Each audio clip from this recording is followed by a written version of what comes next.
एक बार एक व्यास जी कथा करने गए, कथा करके लौट के आए तो अपनी पोथी वहीं छोड़ आए जहां पर कथा करने गए थे। पत्नी ने कहा आप तो आ गए, पोथी तो छोड़े आए, पोथी लेके आओ। व्यास जी बोले अरे राम मैं तो भूल ही गया। पोथी लेने दोबारा गए तो एक राजा ने कथा कराई थी। राजा के राजभवन में प्रवेश किया तो मुख्य द्वार पर राजा की बेटी मिल गई। बेटी ने व्यास जी से कहा महाराज जी आपने ऐसी कथा सुनाई, मेरे सारे क्वेश्चनों के आंसर्स मिल गए, मेरे सारी दुविधाएं मेरी नष्ट हो गई, आपने इतनी बढ़िया कथा सुनाई। व्यास जी बोले बेटी तुमने क्या सीखा कथा से, क्या सुना तुमने कथा में? तो बेटी बोली मैंने तो सुभद्रा को अपना गुरु बनाया। व्यास जी बोले सुभद्रा, क्या सीखा सुभद्रा से? बोले सुभद्रा अर्जुन से प्रेम करती थी और विवाह करने के लिए अर्जुन के साथ भाग गई। तो मैंने तो आपकी कथा से यह सीखा कि मैं भी एक से प्रेम करती हूं और उससे विवाह मेरे घर वाले तो करा नहीं रहे, तो मैं भागने वाली हूं। कल को कोई कहेगा तू गलत कर रही है तो कह दूंगी कथा में व्यास जी ने सुनाया था, सुभद्रा भाग गई थी। व्यास जी बोले तुझे और कोई नहीं दिखाई दिया पूरी कथा में? केवल सुभद्रा ही मिली, अपनी काम की चीज मिल गई तेरे को? व्यास जी थोड़े और आगे गए तो राजा का बेटा मिला। बेटा ने कहा अरे आइए आइए व्यास जी, मैं तो आपको धन्यवाद कहना चाहता था, मैं तो ढूंढ रहा था कि आप कहां हैं, मैं तो आपका पता पूछ रहा था कि मैं जाकर के आपको धन्यवाद दे के आऊं, आपने मेरे जीवन की सबसे बड़ी कमी को पूर्ण कर दिया। व्यास जी बोले बेटा तुमने क्या सुना, तुमने क्या पाया मेरी कथा से? बोले मैंने तो कंस को गुरु बनाया।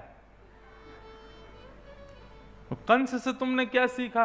बोले कंस से मैंने ये सीखा कि कंस राजा बनने योग्य था पूरी तरह से, लेकिन उसका दुष्ट पिता उग्रसेन उसको राज्य गद्दी नहीं दे रहा था। तो कंस ने बढ़िया किया, बलवान बनकर के बाहर से अपनी सेना लगा करके अपनी पिता को कारागृह में डाल के राज्य गद्दी पर बैठ गया। मैं भी यही करने वाला हूं। और कोई मुझसे पूछेगा कि तुम ऐसा क्यों कर रहे हो तो कह दूंगा कथा में सुना था मैंने, व्यास जी बता रहे थे मंच से। कथा में तो जो सुना जाए सब करने योग्य होता है ना। व्यास जी बोले मुझे चक्कर आ रहे हैं, मैंने कहां कथा सुना दी, भैया मेरी पोथी बता दो कहां मैं चला जाऊं अभी यहां से। तब भागे वहां से, तभी मुख्य द्वार पर ही राजा खड़ा था। राजा ने कहा अरे व्यास जी कथा पूरी हो गई, आप तो घर चले गए थे, फिर कैसे वापस? बोले मैं अपनी पोथी लेने आया था, अब जा रहा हूं, मेरी पोथी दे दो बस। राजा बोला ऐसे कैसे दे दूं, पहले आपका उपकार का धन्यवाद तो कर दूं, मैंने आपकी कथा से बहुत कुछ सीखा। ब्राह्मण बोले तुमने कुछ अच्छा सीखा हो, ये भगवान इसने कुछ अच्छा सीखा हो, बताओ तुमने क्या सीखा? बोले मैंने अपना गुरु दुर्योधन को बनाया। व्यास जी बोले दुर्योधन से तुमने क्या सीखा? बोले दुर्योधन से मैंने ये सीखा कि भगवान शांति प्रस्ताव लेकर के गए थे कि भाई पांडवों को 5 गांव दे दो, लेकिन दुर्योधन ने स्पष्ट बोल दिया सुच्चग्रैव न दास्यामि बिना युद्धेन केशव, सुई के नोक के बराबर जमीन भी बिना युद्ध के नहीं दूंगा। हमें पता है व्यास जी आप अपनी कथा की दक्षिणा लेने आए हो, लेकिन मैं भी दुर्योधन को गुरु बनाए बैठा हूं, बिना युद्ध के 1 रुपया नहीं दूंगा, युद्ध कीजिए और अपनी दक्षिणा लेके जाइए। व्यास जी बोले जान बची सो लाखों पाए, लौट के बुद्धू घर को आए। भागे वहां से, बोले मुझे नहीं चाहिए दक्षिणा, बस आप लोगों को कथा सुना दी, यही मेरे लिए बहुत बड़ी दक्षिणा है, अब पता नहीं यमराज मेरा क्या हाल करेंगे। ये बात आप सच मानिएगा, यदि व्यास ने कथा सुनाई और सुनने वाले लोगों ने उसका गलत अर्थ निकाल करके अपने जीवन में उपयोग किया तो दंड उसको नहीं मिलेगा, दंड सुनाने वाले को मिलेगा। इसलिए भैया ये राजा रानी और इनके बालकों की तरह कथा में मत आना। यहां तो कथा रावण की भी सुनाई जाएगी और राम की भी सुनाई जाएगी, कुछ गुण रावण के भी बताए जाएंगे और कहीं कहीं पर दुर्गुण के रूप में उग्रसेन आदि के भी दुर्गुण बताए जाएंगे। आपको स्वीकार नहीं करना है, अपने बुद्धि विवेक से बैठना है, मेरे योग्य क्या है, मुझे क्या करना है, इसका पूर्ण विचार करके बैठना है। आचरण किसका करना चाहिए? आचरण सदैव उसका करना चाहिए जिसके आचरण से, जिसके स्वभाव से, जिसके दर्शन से भगवत प्रीति और ज्यादा बढ़ती हो। आहा, अनंत बलवंत श्री हनुमंत लाल जब लंका जाते हैं,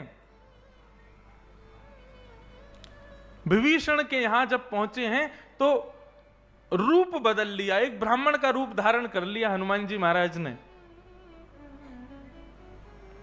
रूप बदल करके जब विभीषण के सन्मुख गए हैं तो विभीषण ब्राह्मण के रूप में जब हनुमान जी को देखता है, नेत्र सजल हो जाते हैं विभीषण के। विभीषण को नहीं पता ये कौन है, लेकिन रूप बदल करके आए श्री हनुमान जी को देख करके विभीषण कहता है, मेरी इच्छा हो रही है मैं आपको प्रणाम कर लूं, मेरी इच्छा हो रही है मैं आपको वंदन कर लूं, मैं अपने रघुनाथ का और स्मरण कर लूं, मैं उनको बारंबार प्रणाम कर लूं। हे विप्र देवता, आप कौन हो? आप साधारण नहीं हो, आप कोई वैदिक, एक कोई भगवत भक्त हो, मुझे अपना दर्शन दीजिए। हनुमान जी अपने रूप में प्रकट हुए और प्रकट होकर के बोले, विभीषण मैं रूप बदल करके आया था, पर तुमको कैसे पता चला कि मैं कोई भगवत भक्त हूं?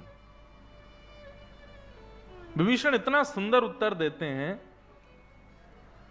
बोले जिसको देख करके, जिसके पास बैठ करके, जिसकी सुगंधी लेकर के, जिसके शब्दों को सुन करके राम जी में भक्ति और ज्यादा बढ़ जाती हो, समझ लेना कि वो करणीय योग्य है, वो आचरण के योग्य है, वो निश्चित ही कोई भगवत भक्त होगा। भगवत भक्त की पहचान केवल तिलक लगाने से, केवल गले में माला पहनने से, केवल भक्त रूप में नहीं होती है। भगवत भक्त की पहचान उसके केवल सभा में बैठने मात्र से हो जाती है, उसके आसपास के वातावरण मात्र से भगवत भक्त की पहचान हो जाती है।